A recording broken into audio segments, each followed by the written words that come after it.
cable wire, ito po yung ano niya. Off mo muna natin. Ngayon, yung sa AC naman po, kasi siya po medyo mahal. Nandito naman po siya. Dito naman po siya ilalagay sa grid. Dito po. Yung AC line niya.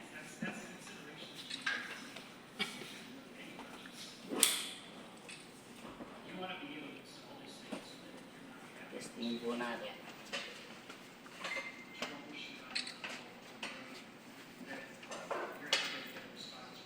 Kunwari wala sa grid yan sir, no? Wala na kahit ko, ano? Opo.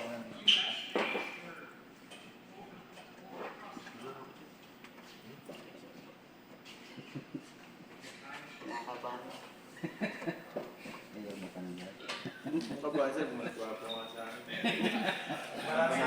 Hindi tumbo ka, hindi nakakabasa.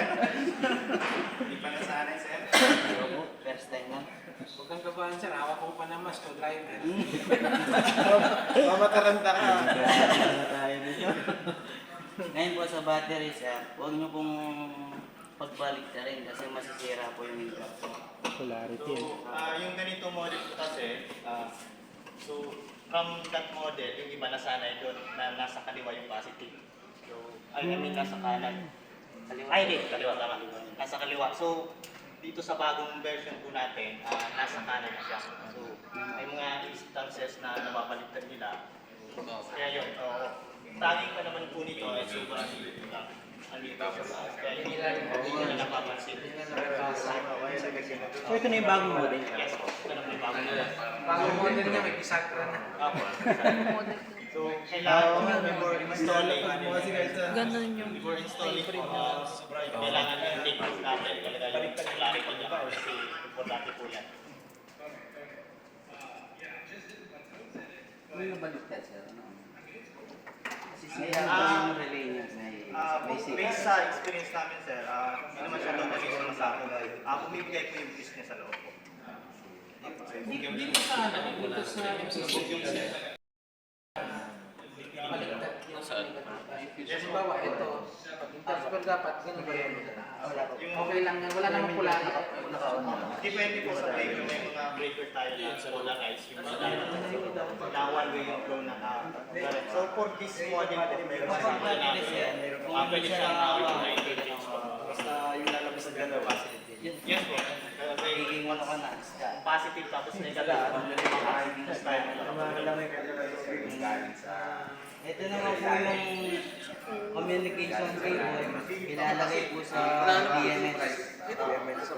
Pero dapat talaga standard supply na. Dito naman po sa DE, ilalagay po yung Maintenance. sa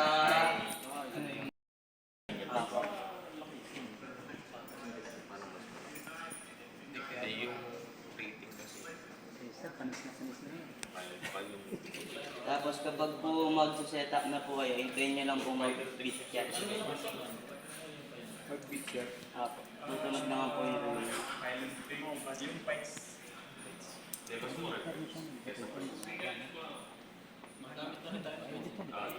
So kay hybrid po, meron indicator po. Nakita natin may DC, AC, normal. So dito, paano natin malalaman kung normal na siya? So yung day niya na logo po, magkulay po siya once na normal siya. So once may alarm nagpupula po. Yung LED niya. Yes po.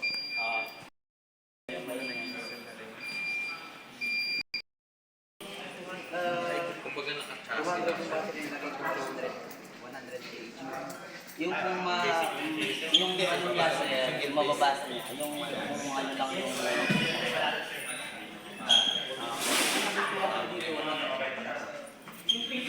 Nung ano naman sir, para accurate lang po yung read niya sir, yung sa BMS. Kaya i-check niyo po dito. Tapos po sa system mode, kung i-export nyo po to CP, tapos sa grid, kung nakahalimbawa po, i-adjust nyo po 77 po yung password. Kung halimbawa po ito, yung reconnection time niya, kung 600 po siya, gawin nyo 60, pindutin nyo lang po tapos sa reconnection time. Pero bago nyo po yan, no, dito muna sa unlock para ma-manage nyo po. Ako, 77 po. Kapag po naman ni factory reset, 999 po yung password niya. Kung parallel naman po, punta po kayo dito sa advanced function. Ayan po. Kung ipaparallel nyo po, check nyo yung parallel. Kung gagamitin nyo itong master o kaya sleep po. Tapos dito nyo po, halimbawa, sleep. Yung kasunod pong number niya, dito lang po. Sleep 2, sleep 3. Dito lang naman po siya. Yan lang ang isa master. Apo. Ngayon, testingin na po natin. Yung AC, on po natin. Tapos, yung battery po, on po natin yung button niya.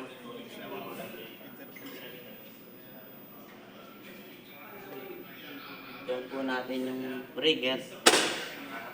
Tapos yung pong, huwag niyo pong kalimutan yung button niya po dito sa gilid. Sa battery, sir. Kapag po hindi niyo po na ano to, hindi niya po ma-read yung battery. Naka-separate pa. Opo. Tapos kung meron po kayong ano, yung CT, ilalagay niyo po sa 3-4. Kaya dito may ano na to. Kaninang before setup, ito lang ang tawag na mag-ibigay sa Apo, apo. Apo. Isa-set up niyo muna, sir. Oo, may Apo. Yung pwede pala yung initial power niya, hindi yung battery. Hindi po. Depende po kung ano, sir. Kung wala po kayong choice. Hindi, kalimbawa, meron ka na lang battery. Apo. Tapos, pwede naman. Wala ka pag PV, pwede mo lang gamitin Apo. source ito sa disk sa inverter. Apo. Set up pa sila sa bubong. Hintayin nyo lang po natin yung lumitaw yung logo niya, sir. Wala ka harvest. Ano, sir, hindi pa po na-on yung ano. Hindi pa normal. Apo. Hindi pa normal. Relax lang. Ano raw yun Hawak eh? pa naman niya yung ano. 6,000 daw yun eh. 6,000 seconds. Kaya ang good yan. Apo. Guwapo yan. Blue, high piece. Pero pag hindi yung blue, wala. Kanina pink yun eh. Konti natin. 0.5 lang. Load 5.26%. 99%. Apo.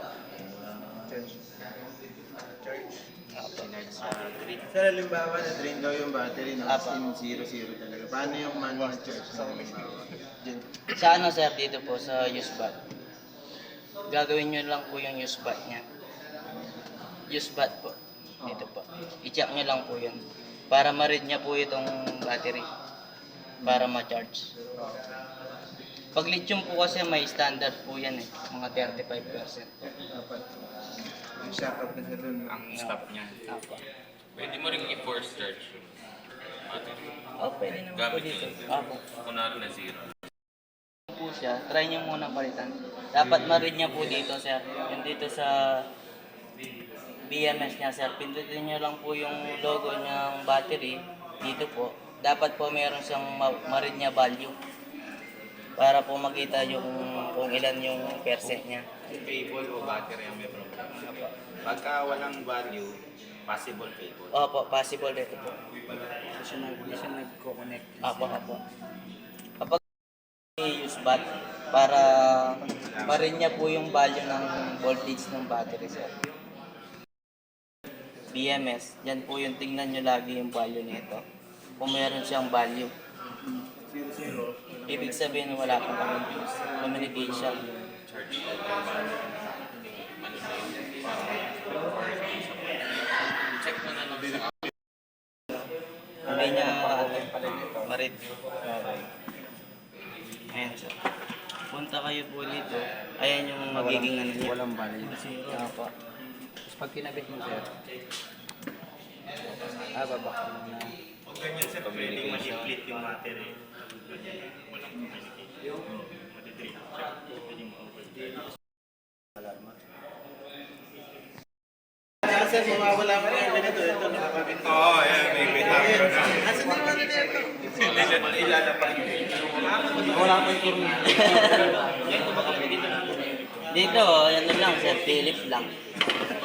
Itatanggalin nyo lang po dito.